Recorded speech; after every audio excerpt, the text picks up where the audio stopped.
wanna stay ahead of the curve, then follow my words. All we doing, teach, train, innovate, solve, yeah. Teach, train, innovate, solve. If you wanna be ahead of the curve, then follow my words. Good evening, good evening, good evening to TTIS, where we build confident, empowered educators, giving you practical tools that you need today. Have you ever gotten to a math question on the SPED 186 and thought, I know this content. Why am I second guessing my answer? That moment right there, that's not really a math issue. That's a decision issue. Because this exam, as I've said many times in my videos, is that it's not asking you, do you know the reading, like I talked about last week, or do you know the math? It's asking you, do you understand the decision-making process needed in order to assist your student? Or rather more specifically, can you identify what's blocking the student from accessing the math? And if you don't shift your lens, every question is going to feel like it's correct. And that's where we're landing our head tonight. We're going to be laser focused on math through the inclusion lens.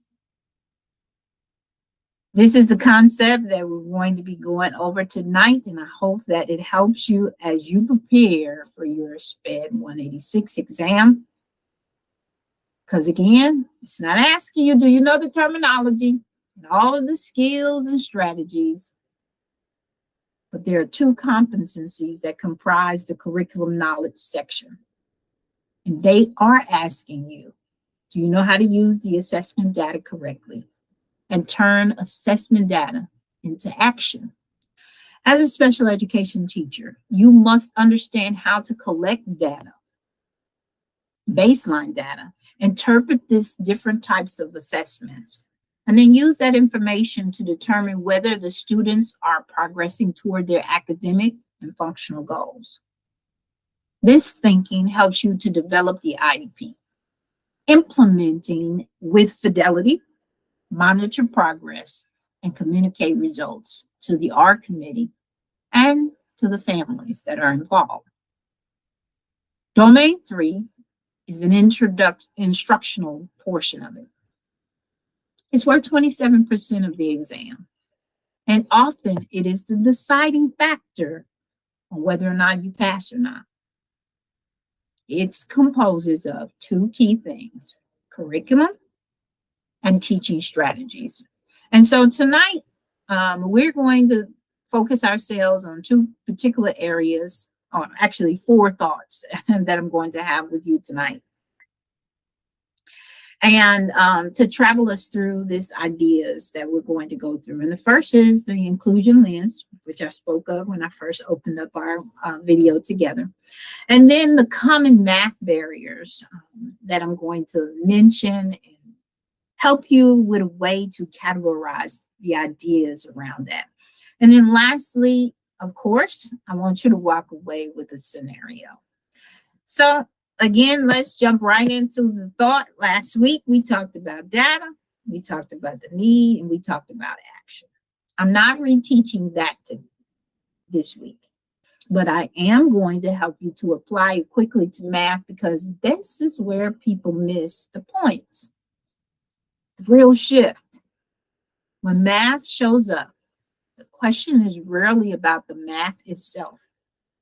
Again, it's about access. So let's define what I mean by inclusion lenses. It means that we are not asking, what strategies do I like? We are asking, what does the students need to access the learning? A student can know their multiplication facts. They can understand formulas. They can complete computations and still fail math tasks. Why? Because something is blocking their access. And we have to figure out how to move them forward. So when you see math questions, typically we frame I want you to frame your thinking around, is there a language processing issue? Difficulty, maybe identifying the correct operation to use. Do they lack conceptual understanding? Are they having trouble visualizing the problem? Or maybe they have weak problem solving structure. Any of those can be true. These are common math problems. And so many other factors can come into play around mathematical and conceptual understanding, because they are two of the dominant, most prominent things that are happening within those questions.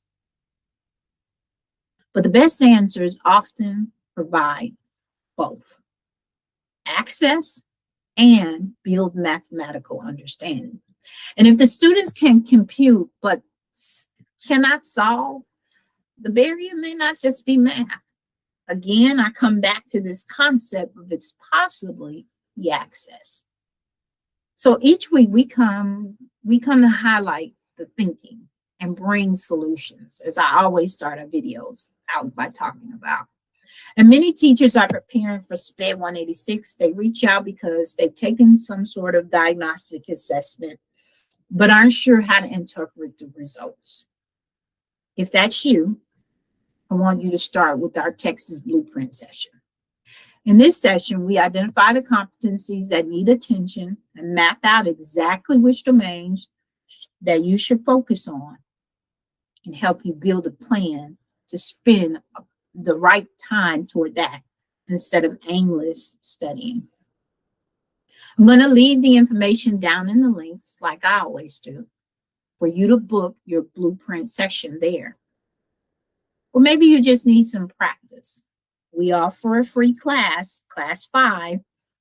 Our next one is coming up May 5th at 7 p.m. The sign up is also going to be in the show notes. But now let's talk about something that I know that you've seen before. It's the strategies. Your options, there are plenty of options, okay? There's all that we've seen. Usually you're going to see things like manipulatives, inquiry-based lessons, and exploratory play. Then the list that you see on my screen. And those are just a few. But here's the real issue. Every single one of these is a good strategy. So how do you choose one? Well, I believe that you have to stop trying to memorize everything, and you have to start categorizing. And when you focus on that, it will help you to understand what this exam is expecting you to do. So the first category is building understanding. This is where you access the concept. The kid may have issues with that part. This is where I would put in the manipulatives and exploratory play. When a student doesn't understand the concept, they need concrete experiences, and this is how you can build it. They cannot yet see it yet. They're not able to recognize this abstractly, and you are to help them with that part. And category 2 is making meaning or developing their thinking. This is where the inquiry-based lessons come in, or real-world connections. We use this when students are struggling to apply their knowledge. They need to connect the ideas. They don't understand how it works. And so this is how we build that part of it. And then my last category is the practice and the engagement. This is where I'm going to use those math games, and I'm going to use interactive technology because students already understand some things, but they need repetition. Or sometimes they might need motivation. They know it, but they need fluency within it. So we talk about reading fluency. They also need to be fluent in math, especially with regular operational kinds of concepts. The exam is asking you which strategy matches the need. Not that you know every strategy there is to know. That's not what we're trying to do, nor is that very productive. So as always, I want to try this one together. And for the purpose of this video, I know that the rigor of this question is not exactly the rigor of the Pearson exam, but I'm going to keep it simple. And I want you to think through this before we break it down. So an 8th grade student performs well on computation, but struggles with word problems and becomes frustrated when solving multiple step tasks. Which strategy would most effectively address the student's primary area of need? Take a moment to read those 4 choices and have in your thoughts what your answer would be.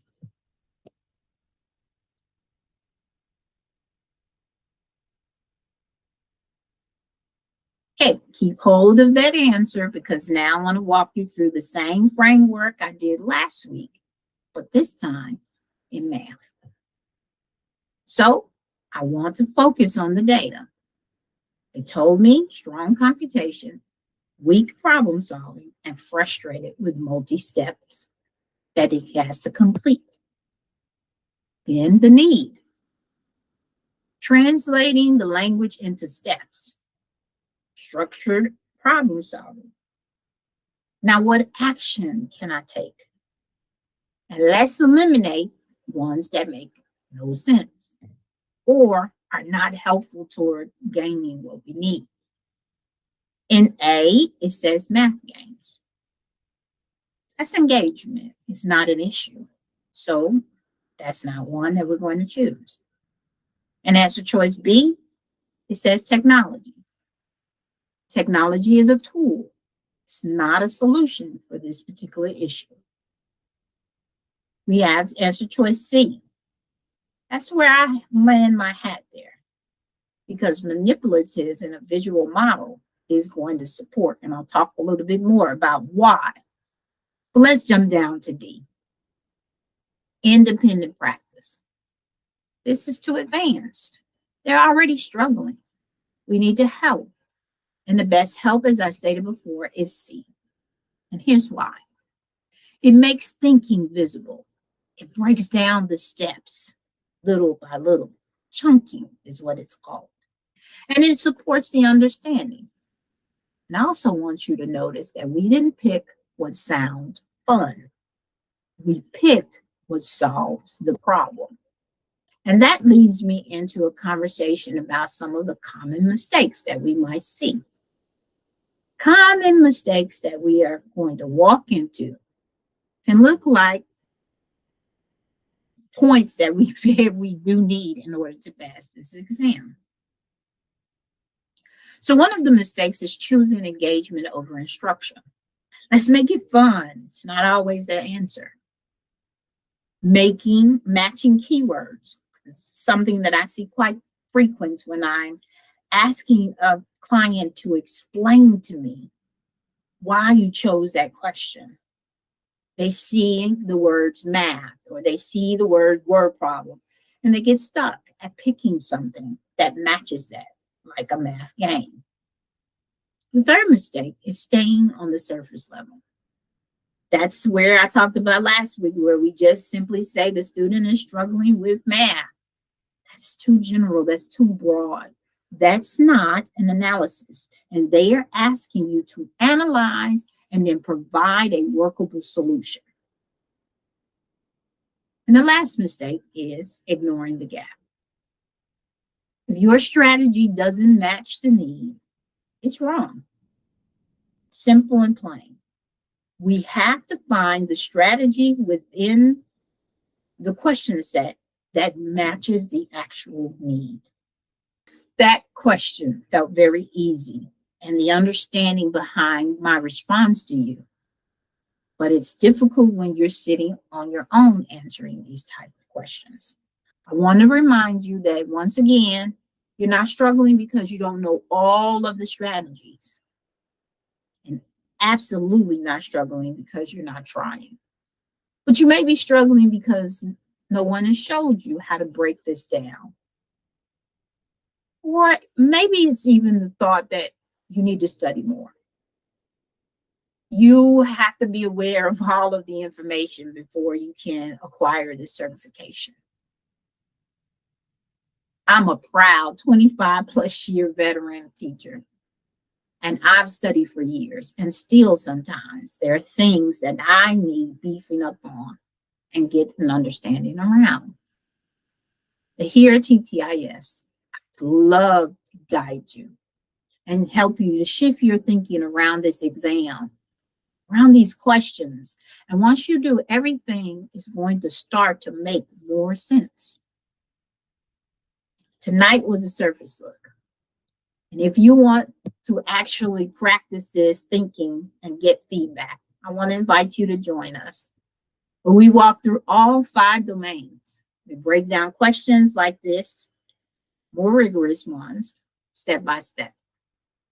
And we help to train your thinking, not just to pick an answer, but to look at the data, figure out the real need, and choose an action from the stems that make sense to that need. I'm going to drop the details in the show notes. I'd love to invite you to be my special guest for class number 5. It's the writing portion of the exam. It's the newest of parts. I've often figured out that sometimes as we write, manipulate, understand, evaluate certain students' concerns, and we get more understanding of what this exam wants you to answer and answer choices. And if you're not ready yet, I understand that too. Maybe you're just starting out. Maybe you just need a supportive community. And that's where I want you to join our SPED 186 community. All of these are going to be down in the show notes, available for you to click on and get started. Because we don't just start with the strategy. We start with the learner. We start with understanding the learner's needs. And then, and only then, in my opinion, do the answers become more clear. I want to thank you, as always, for spending time with me tonight. If this breakdown helped you, subscribe to our channel so you don't miss the next part of this SPED decision table discussion. And if you've already taken a diagnostic assessment and want help understanding what your results actually mean, or even where to start, that's the TTIS TExES Blueprint session that I mentioned earlier today. It'll give you a clearer plan. It'll help you to know what to study and what you're being scored on and what the exam really wants you to know. We are proud of the number of educators who crossed the finish line with us. We have a 96% passing rate.